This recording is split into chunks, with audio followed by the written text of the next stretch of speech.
주간의 최신 여론조사 결과를 알아보는 시간입니다. 이택수의 여론. 오늘도 리얼미터 이택수 대표 빠르게 자리 바꾸셨어요. 어서 오십시오. 네, 안녕하세요. 아, 월요일인데 주말 사이 뉴스도 많고 그래가지고 좀 오늘 정신없이 진행을 하고 있는 중인데요. 네, 늘 정신없으셨던 것 같습니다. 주말마다 항상 일이 있었어요. 그죠, 항상 정신없는데 네. 오늘은 또 스튜디오에 계속 새 손님이 오시니까 제가 더 정신이 없긴 해요.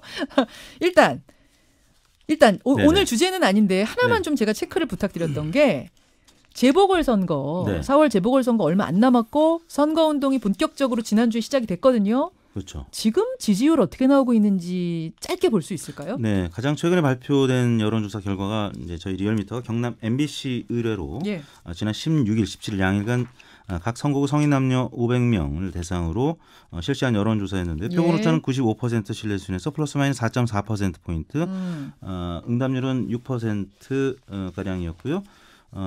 조사 방법은 자동 응답 방식이었습니다.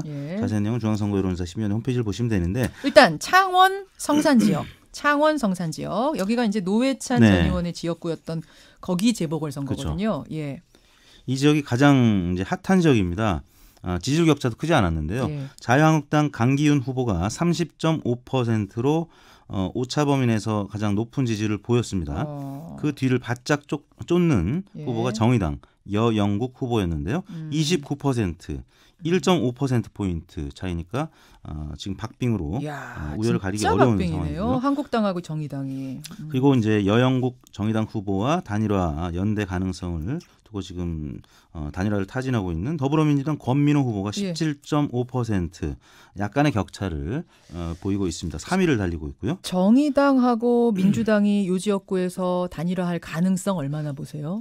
저는 높다고 봅니다. 왜냐하면 지금 단일화를 하지 않으면 한국당 후보가 당선될 가능성이 높고요. 만약에 그렇게 될 경우에는 뒤에 소개해드릴 통영 고성이 한국당 후보 지지율이 더 높기 때문에 만약에 2대0으로 진보 진영이 패하게 된다면 민주당, 정의당 다 부담이 상당하겠군요. 상당한 타격을 입을 수 있습니다. 입죠. 그리고 이제 민중당 후보가 있습니다. 손석형 후보가 13.2%로 뒤를 달리고 있습니다. 자, 여기가 창원 성산 지역, 노회찬 전 의원의 지역구 여기고 또 하나가 통영 고성입니다. 네, 여기는 한국당 후보가 강세를 나타내고 있는데요. 정점식 후보가 51%로 과반 살짝 넘는 수준으로 나타났고요. 양문석 민주당 후보가 열심히 뛰고 있습니다. 36.6%로 약간의 격차가 있습니다만 2위를 달리고 있습니다.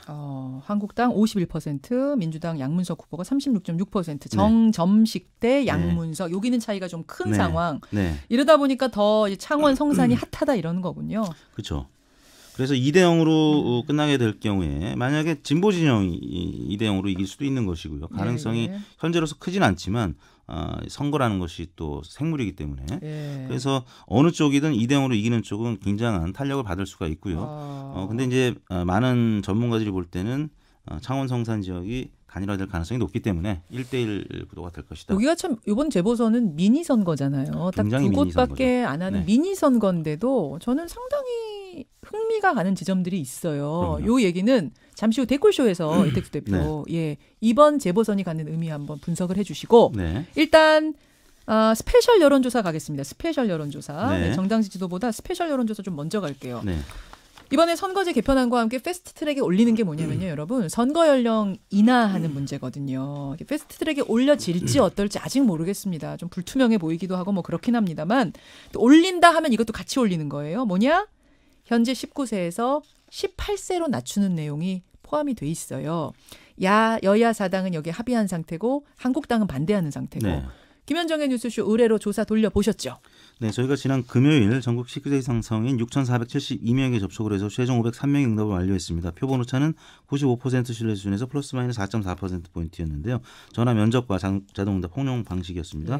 만 18세 이상 선거 연령 하향 조정에 대해서 찬성 의견이 51.4%, 반대 의견이 46.2%, 한 5%포인트가량 찬성 의견이 높은 상황인데 말씀드린 대로 표본 오차가 플러스 마이너스 4.4%포인트이기 때문에 오차 범위 내에서 굉장히 타이트하게 나타났습니다. 46.2 대 51.4. 51.4%가 찬성, 선거 연령 내리자. 차이가 크진 않은 상황. 이렇게 나왔군요. 근데 우리가 이 조사를 작년에도 하지 않았어요? 네. 17년, 18년 1년에 한 번씩 저희가 그랬네요. 세 번째 한 건데요. 그 흐름이 어때요? 2017년 1월 조사에서는 찬성 46, 반대 48. 이때도 팽팽했습니다만 반대가 약간 높았습니다. 그리고 작년 4월에는 찬성 59, 반대 38.2. 찬성 의견이 오차 범위를 넘는 수준으로 한 20%포인트가량 높았는데요. 그때와 비교해 보면 찬성은 많이 떨어졌고 반대는 많이 올라갔습니다. 이거는 어떻게 분석하세요? 왜 이런 흐름이 보일까요? 작년에는 많이들 찬성하셨는데 조금 줄어든 거?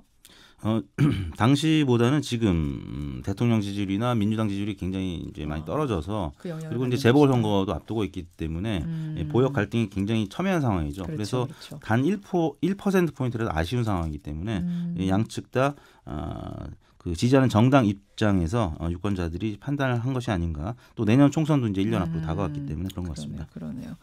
자, 정리해 조사 가보겠습니다. 네. 대통령 지지율 보죠. 네, 문재인 대통령 국정수행평가가 모처럼 반등했습니다. 2.2%포인트 오른 47.1%, 또 부정평가는 2.5%포인트 빠진 47.2%, 부정평가가 0.1%포인트 높은 거의 동률로 나타났는데요.